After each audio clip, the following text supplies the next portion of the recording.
moral issues are, of course, paramount for us.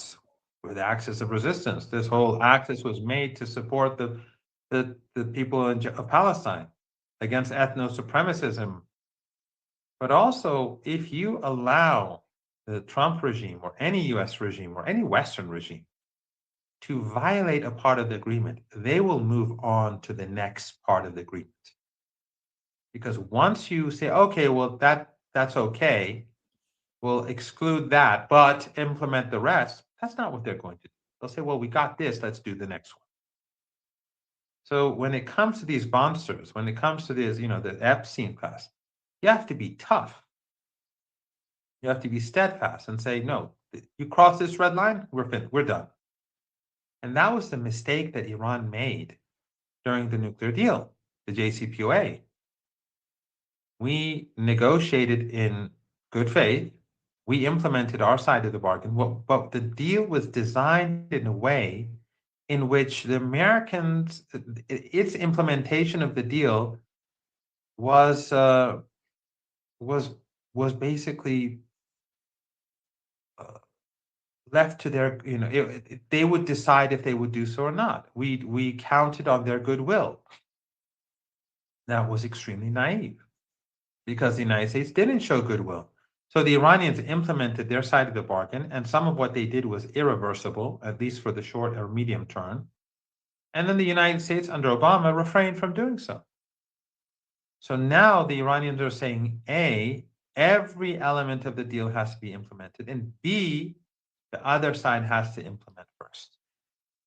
Whenever we come to the conclusion that they are carrying out their obligations, then we will move to the next stage.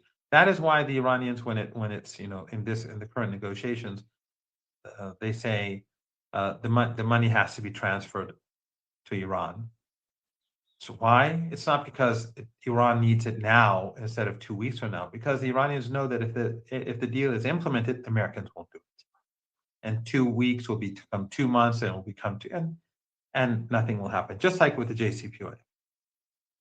So with Lebanon, their moral issue is paramount, but also the Iranians know that if they let the Americans and the Israelis get away with these violations, then the whole deal will come crashing down on the heads of Iranians. Another thing that I have to point out is, and sorry for this very long talk, but there are a few things that I should point out. Another thing that people don't recognize is that throughout the Iranians have been saying there must be a ceasefire across the region. That includes Gaza. Gaza is not named, nor is the West Bank, nor is Yemen, nor is Iraq, because they're all a part of the region.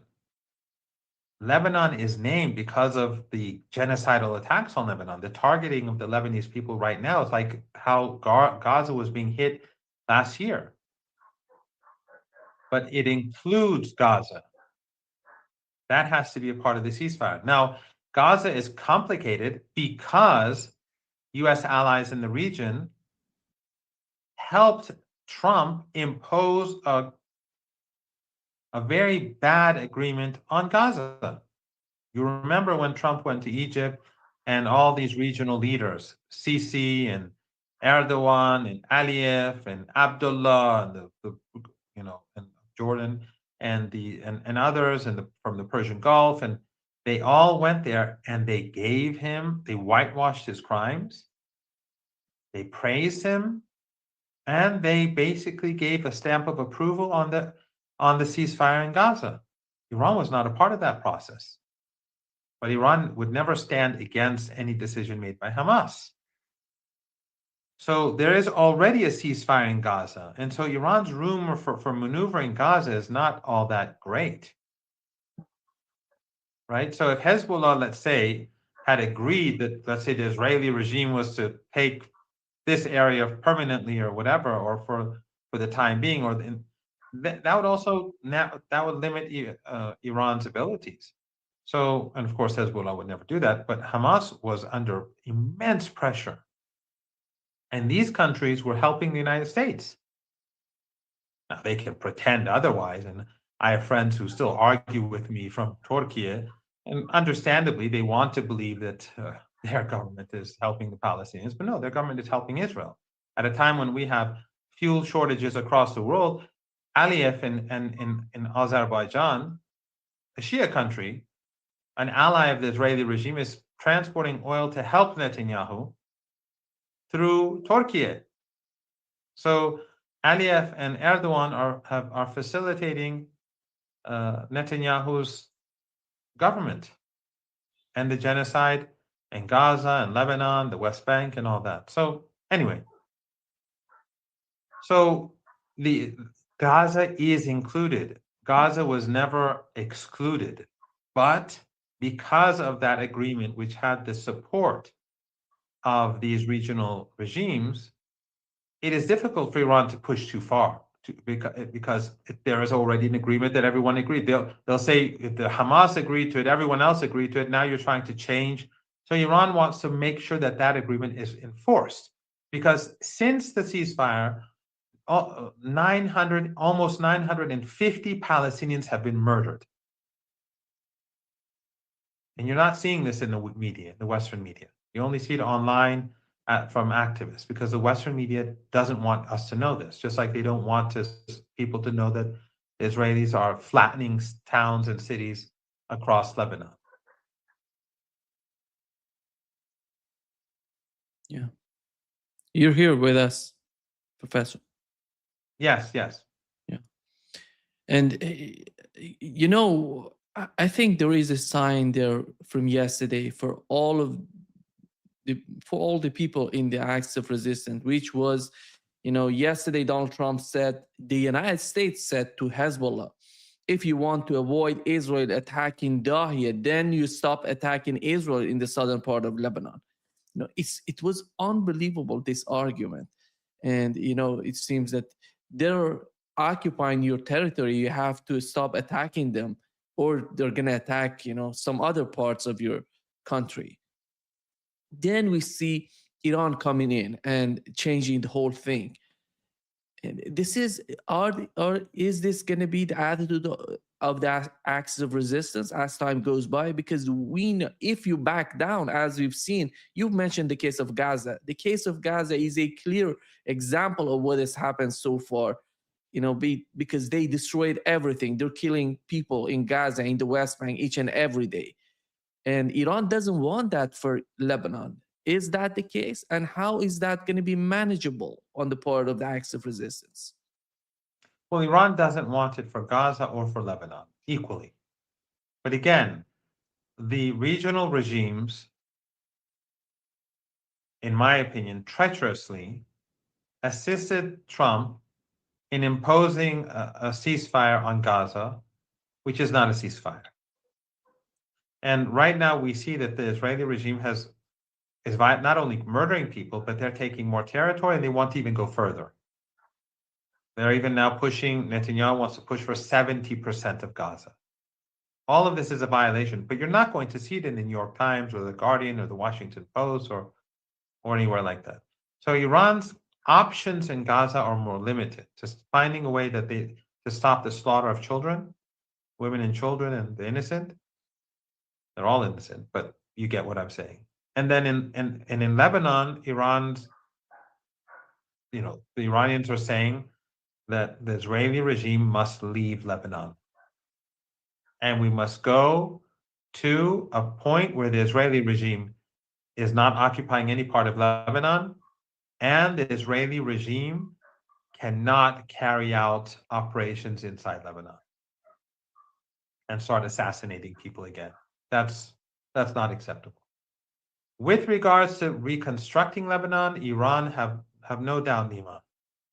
Through reparations, the Iranian will take that money, and they will help rebuild every building in southern Lebanon, even though the Lebanese government doesn't want this. The Lebanese government is preventing Iran from sending aid to help people, the refugees. The Lebanese government is utterly sinister, utterly sinister, utterly evil. They're helping the Americans in these regimes, these Arab dictatorships in the Persian Gulf, to corner the resistance supporters, they're a part of this, and they're blocking any aid from coming in from Iran or Iraq. They want to crush the people of the resistance. They are the enemies of Lebanese sovereignty. And they are also trying to push for a ceasefire where the Israelis are still in Lebanon.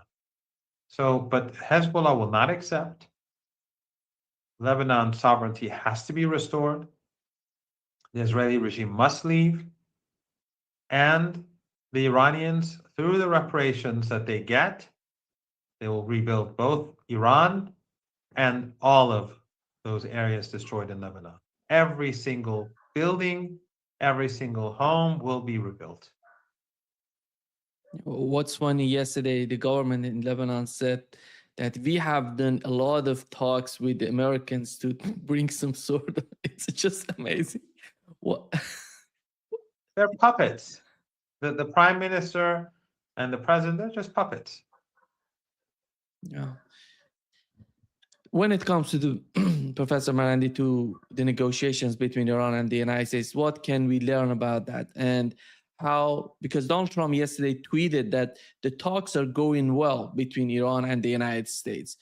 The other point that he mentioned yesterday, he said he called Benjamin Netanyahu and Hezbollah. I don't know who was talking with him on the part of Hezbollah. He was talking with Iran and he said Hezbollah. Of course, he wasn't speaking with anyone in Hezbollah. But I mean, that's Trump. Well, no one should take anything that he says seriously. The Iranians stopped the negotiations. Why? Because that would be added pressure. Again, going back to what I said earlier, Iran does not want the global economy to crash.